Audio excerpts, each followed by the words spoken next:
माण्हू सभु न सुहिणा पखी मिड़े ई न हंज, कंहिं कंहिं माण्हू मंझि अचे बूइ बहार जी। सखर जी सहाफ़त में हिकु वॾो नालो, सिंधी चैनल जो ब्यूरो चीफ, हिकु हक़ीक़ी आवाज़, मिसकीन मारूड़नि जो भर जलो ऐं उन्हनि जो आवाज़ आला ऐवाननि ताईं पहुचाइणु। तफ़ीज़ तबियत जो मालिक सीनियर सहाफ़ी जान मोहम्मद महर खे सखर में रहज़ननि पारां गोलियूं हणी शहीद करे छॾियो। शहीद जान मोहम्मद महर जी शहादत में समूरी सिंध सोगवार बणियल आहे ऐं ख़ासि करे सिंध जे सहाफ़ियुनि में ताव पकड़ियल आहे। समूरी सिंध सरापा एहतजाज बणियल आहे। टिकराटो प्रेस क्लब जा कलम धणी पिणु इन ग़म ऐं गुस्से जे वर चढ़ियल आहिनि ऐं उन्हनि जो चवणु आहे त सीनियर सहाफ़ी जान मोहम्मद महर खे शहीद कयो वियो आहे। असां इन जी शहादत जेको कातिलनि जी गिरफ़्तारी जो मुतालबो कयूं था ऐं इन जी सख़्तु लफ़्ज़नि में मुज़म्मत बि कयूं था ऐं सिंध हुकूमत ऐं ज़िले इंतिज़ामिया सखर ते बि अफ़सोस ज़ाहिर कयूं था। अञा ताईं जे कातिलनि जो बि पतो न आहे लॻायो। हर रोज़ ई सहाफ़ियुनि जे ख़िलाफ़ जेके साज़िशूं आहिनि, सहाफ़ियुनि ते हमला आहिनि ऐं सहाफ़ियुनि खे क़तल कयो थो वञे, इहो सिर्फ़ु हक़ सच जे आवाज़ दॿाइण जे लाइ कयो थो वञे ऐं सहाफ़ियुनि खे टारगेट बणायो थो वञे ऐं उन्हनि जे कातिलनि खे जेका आहे सपोर्ट, उहा सियासी सपोर्ट बि चइजी थी सघे ऐं उनखां अलावा ॿिया जेके हथ आहिनि उहे बि मलविस आहिनि जेके इहे सहाफ़ियुनि खे निशानो बणाइनि था ऐं सहाफ़ियुनि खे राह तां हटाइण जूं कोशिशूं करनि था। असां इहो रियासत पाकिस्तान खां मुतालबो कयूं था त सहाफ़ियुनि जा जेके कातिल आहिनि ऐं उनखे क़तल कराईंदड़ आहिनि ऐं जेके साज़िशूं कंदड़ आहिनि उनखे बेनकाब करे ऐं सख़्तु सज़ा ॾिनी वञे। शहीद जान मोहम्मद जो क़त्ल पूरी इंसानियत जो क़त्ल आहे, पूरी सहाफ़त जो क़त्ल आहे। जान मोहम्मद महर खां वठी आवाम जो आवाज़ बणजंदो रहियो।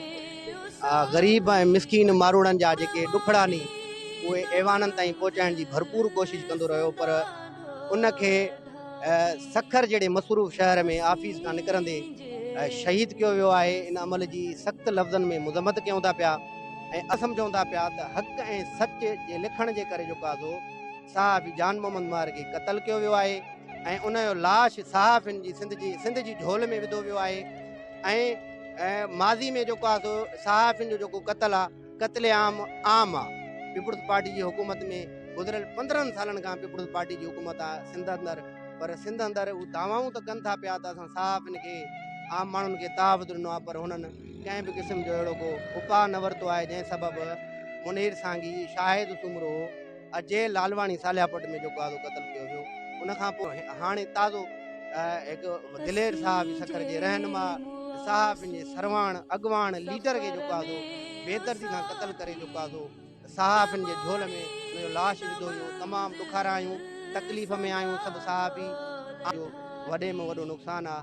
असां इन तव्हांजे मीडिया जे तवसुल सां, तव्हांजे चैनलनि जे हवाले सां असां वस वारनि खां मुतालबो था कयूं त फौरी तौर ते जान मोहम्मद शहीद जे कातिलनि खे फौरी तौर ते गिरफ़्तार कयो वञे ऐं उन्हनि खे सख़्तु खां सख़्तु सज़ा ॾिनी वञे। जीअं ॾिसो था त सहाफ़ियुनि जो क़त्ल आम थी वियो आहे। पहिरियों असांजे बहादुर साहब अजय लालवाणी क़त्ल थियो, उन खां पोइ असगर घंड क़त्ल थियो। कल्ह राति वरी जेको आहे त गोलियुनि जो खाज बणियो आहे। साहबी जान मोहम्मद महर हिकिड़ो क़त्ल कयो वियो, उनखे घर वेंदे रस्ते में पंहिंजी कार में उनखे बेदर्दी सां गोलियूं हणी क़त्ल कयो। असां IG सिंध ऐं DIG खां इहो ई मुतालबो कयूं था त जल्द खां जल्द उन जा कातिल गिरफ़्तार करे उन्हनि खे कानून जे कटड़े में आणे उन्हनि खे सख़्तु सज़ा ॾिनी वञे, जीअं आईंदा को माना दहशतगर्द कंहिं सहाफ़ी ते को वार न करे। शहीद जान मोहम्मद महर जा कातिल हिन महिल ताईं गिरफ़्तार न थी सघिया, जेको हीउ वॾो सान्यो आहे। हीउ सान्यो जेको आहे पूरी सहाफ़त जो सान्यो आहे, सिंधी मीडिया जो सान्यो आहे, जेको ख़ाल मुश्किल भरिजी सघे। असां हेॾी वॾी वारदात कई आहे, धाड़ियल सरियाम अचनि था ऐं एॾे वॾे नाले वारे सहाफ़ी जान मोहम्मद महर जहिड़े शख़्सियत खे शहीद कयूं हलिया था वञनि, पर हुननि जी गिरफ़्तारी हिन महिल ताईं ज़ाहिर न कई वई, न ई को कातिल गिरफ़्तार थी सघिया आहिनि। वॾे अफ़सोस सां चवणो थो पइजी सघे, हुकूमत रियासत जेका सो त हिन महिल ताईं जान मोहम्मद महर लाइ को बि अहिड़ो ऐलान न कयो, न ई हुनजी गिरफ़्तारी, कातिलनि जी गिरफ़्तारी ज़ाहिर कई आहे। असां हितां जे जेको आहे सो त पाकिस्तान जे रियासत ऐं पाकिस्तानी इदारनि खां मुतालबो कयूं था त जेको आहे सो त इन जा कातिल फौरी तौर ते गिरफ़्तार करे सहाफ़ियुनि में ग़म ऐं गुस्से जी लहर छाइण लाइ उन्हनि खे जेको आहे गिरफ़्तार करे किफ़ायती किरदार ते पहुचाए। सहाफ़ी जो जेको आहे क़त्ल पूरे सिंध जे शऊर जो क़त्ल आहे, सिर्फ़ु हिकु सहाफ़ी जो क़त्ल न आहे। इन वाक़े जी जेतिरी बि मज़म्मत कजे उहा तमामु घटि आहे। ऐं हिन वक़्तु जेको आहे असां पूरी जेका बि सहाफ़ी बिरादरी आहे या सिंध जो मुकमल शऊर आहे, जेके बि सुजाग दिलियूं आहिनि, सिविल सोसाइटी आहे, उहा हिन वक़्तु शदीद ग़म जी लहर में आहे ऐं उन्हनि जी जेको आहे सो दिलनि ते हिन वक़्तु ग़म आहे। हेॾो वॾो वाक़ियो, हेॾो वॾो सहाफ़ी, नाले वारो सहाफ़ी, इनकर पर्सन भई जानवर महर खे SSP ऑफिस जे आॾो ई जेको आहे सो थोरे ई मुफ़ासिले ते उनखे गोलियुनि जो खाज बणाए शहीद कयो वियो। इहा पुलिस जी चिटी नाअहली आहे, इंतिज़ामिया जी नाअहली आहे।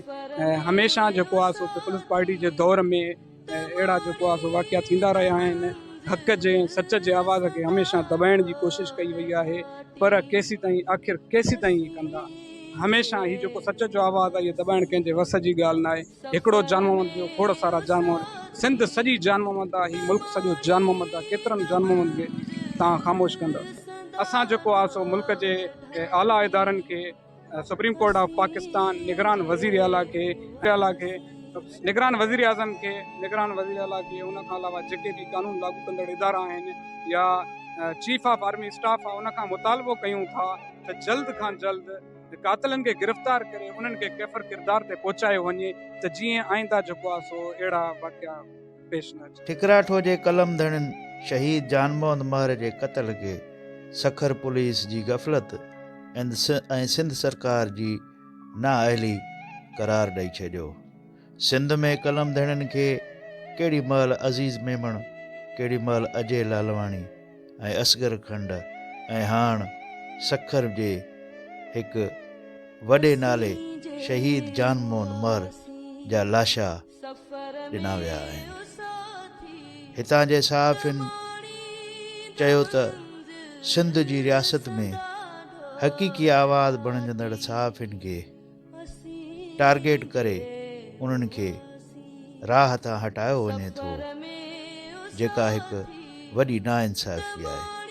ठिकराटो जे सहाफ़ियुनि रियासत पाकिस्तान जे आला इदारनि खे अपील कंदे चयो त शहीद जान मोहम्मद जा कातिल फौरी तौर गिरफ़्तार करे खेनि इबरतनाक सज़ा ॾिनी वञे ऐं जीअं आईंदा कंहिं बि सहाफ़ी जो ॿीहर अहिड़ो क़त्ल थी न सघे। कैमरा टीम सां गॾु मजीद महर, सिंध TV न्यूज़, ठिकराटो।